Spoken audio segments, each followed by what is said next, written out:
Indian speciality chemical का market 10 गुना कम है China से।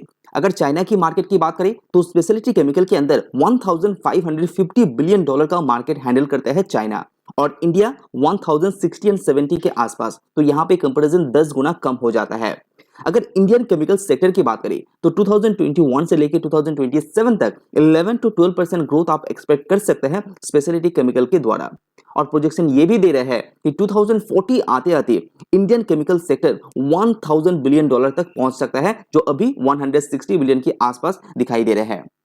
और इंडिया के लिए China plus one theme India को लॉन्ग टर्म में मदद दिलाएगा। Where global companies reducing dependency from China and create a new supply chain। तो पहला जो फोकस दिया जाएगा वो इंडिया को ही दिया जाएगा। लेकिन क्यों? उसके लिए 3 रीजन है। पहला रीजन है हाई वर्कफोर्स एंड दूसरा है लो लेबर कॉस्ट एंड तीसरा है रिसोर्स अवेलेबिलिटी। साथ ही इंडिया का जो स्ट्रॉन्ग डोमेस्टिक कंजम्पशन है वो भी इस पर्टिकुलर स्पेशलिटी केमिकल्स को बहुत मदद करेगा लॉन्ग टर्म ग्रोथ के लिए। Subscribe now and press the bell icon। तो आज के इस वीडियो के अंदर हम लोग 4 स्पेशलिटी केमिकल शेयर के बारे में बात करेंगे जो लॉन्ग टर्म में यानी कि 5 या 10 साल के लिए भी एक अच्छा खासा पोटेंशियल रिटर्न देने का दम रखता है। तो रिसेंटली जो स्पेशलिटी केमिकल शेयर के अंदर एक अच्छा खासा गिरावट आप लोगों ने देखे होंगे, ये आपके लिए एक अपॉर्चुनिटी हो सकता है लॉन्ग टर्म ग्रोथ के लिए। और क्या आपको पता है कि आपका पोर्टफोलियो के अंदर जो स्पेशलिटी केमिकल का शेयर लगातार गिर रहे हैं उसका पीछे का क्या कारण है? बेसिकली उसके पीछे का 3 मेन रीजन है। Number 1, slow down in demand. Demand के अंदर गिरावट आने की वजह से आपका जो स्पेशलिटी जो केमिकल का शेयर है वो लगातार यहाँ पे गिर रहा है।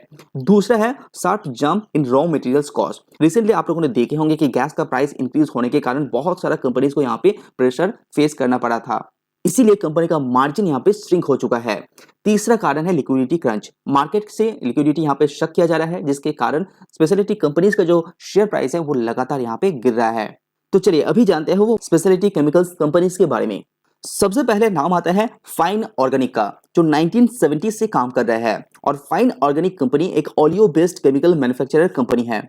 तो फाइन ऑर्गेनिक एक इंडिया का largest and 6th world largest companies के अंदर नाम यहाँ पे दर्ज किया है। अगर फाइन ऑर्गेनिक का क्लाइंट की बात करें तो Coca Cola, Britannia, Asian paints, Pidilite, Berger जैसे बड़े बड़े कंपनी आपको इसके अंदर देखने को मिलेगा।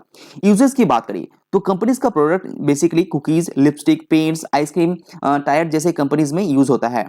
अगर फाइन ऑर्गेनिक शेयर के ऊपर नजर डालें तो पिछले 6 महीने में ये 40% से भी ज्यादा गिर चुके हैं और अभी ये 21-22 पीई के अंदर ट्रेड कर रहे हैं, जो आपके लिए अच्छा अपॉर्चुनिटी है इसको ग्रैब करने के लिए। तो अगर आप एक अच्छा स्पेशलिटी केमिकल्स कंपनी ढूंढ रहे थे तो भी आप इसके ऊपर नजर रख सकते हैं और अच्छी तरह से रिसर्च कर सकते हैं।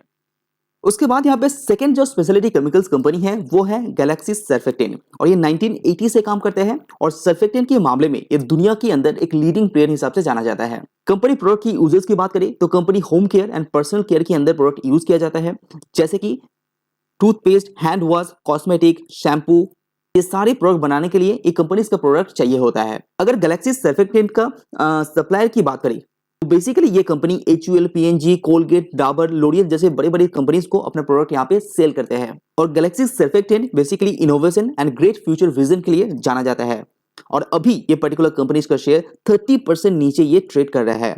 तो 22 पी के आसपास ये अभी रिसेंट कंडीशन में आपको देखने को मिलेगा, जो आपके लिए अच्छा अपॉर्चुनिटी हो सकते हैं इस पर्टिकुलर कंपनी को लेने के लिए। और कंपनी का CEO का फ्यूचर प्रोजेक्शन बहुत ही ज्यादा स्ट्रॉन्ग है, तो इस पर्टिकुलर कंपनीज के ऊपर भी आप रिसर्च कर। नेक्स्ट जो स्पेशलिटी केमिकल्स कंपनी है वो है टाटा केमिकल। 1939 से ये कंपनी काम कर रहे हैं और तीसरा सबसे बड़ा प्रोड्यूसर है सोडा ऐश का दुनिया भर में और 50% इसका प्रोडक्ट ग्लास मैन्युफैक्चर में यूज होता है, जिसका डिमांड बहुत ज्यादा है। सोलर ग्लास का जो सेल है वो इंडिया में बहुत तेजी से ग्रो हो रहा है और जब तक ये ग्रो होता रहेगा टाटा केमिकल्स का ये प्रोडक्ट बिकता रहेगा। और टाटा केमिकल्स दुनिया के अंदर 6th लार्जेस्ट प्रोड्यूसर भी है सोडियम बाइकार्बोनेट बनाने के मामले में और इस particular product bakery, animal feeds, pharma के अंदर यूज होता है। कंपनी एग्रोकेमिकल्स में भी काम करते हैं, जो कंपनी का एक लिस्टेड कंपनी है रैलीज इंडिया 100% सब्सिडरी के साथ। उसी के साथ Tata chemical nutritional solution and material science solution में भी काम करते हैं। ये कंपनी अभी 11.8 पी के अंदर ट्रेड कर रहा है। तो टाटा केमिकल कंपनी भी एक अच्छा बाइंग जोन में दिखाई दे रहा है, तो इसके ऊपर भी आप नजर रख सकते हैं। उसके बाद जो नेक्स्ट केमिकल कंपनी है वो है दीपक नाइट्रेट। 1970 से ये कंपनी काम कर रहे हैं। 3 प्रोडक्ट ये पर्टिकुलर कंपनीज बनाता है। नंबर 1 बेसिक केमिकल्स, दूसरा fine and speciality chemicals and तीसरा है परफॉर्मेंस प्रोडक्ट।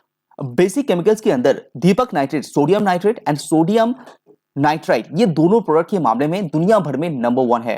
और फाइन एंड स्पेशलिटी केमिकल्स के बारे में भी इस पर्टिकुलर कंपनी बहुत ही ज्यादा स्ट्रॉन्ग पोजीशन होल्ड करता है। नंबर 3 दुनिया की भर में ये पोजीशन होल्ड करता है agro chemicals and paints paper, जहां पे इसका प्रोडक्ट यूजेस होता है। और दीपक नाइट्रेट फिनॉल एंड एसीटोन बनाने के मामले में भी एक दुनिया भर में एक लीडिंग प्लेयर के हिसाब से जाना जाता है। और अभी दीपक नाइट्रेट 27 एंड 28 पी के अंदर ट्रेड कर रहा है, तो इसके ऊपर भी आप अच्छी तरह से रिसर्च करते हैं लॉन्ग टर्म ग्रोथ के लिए। स्पेशलिटी केमिकल्स के अंदर और भी बहुत सारा कंपनीज है जिसका ग्रोथ बहुत अच्छा नजर आ रहा है, फ्यूचर अपॉर्चुनिटी बहुत ही अच्छा दिखाई दे रहा है। कैपेक्स के मामले में भी इन सारी कंपनीज यहाँ पे अच्छा खासा टारगेट के साथ चल रहा है।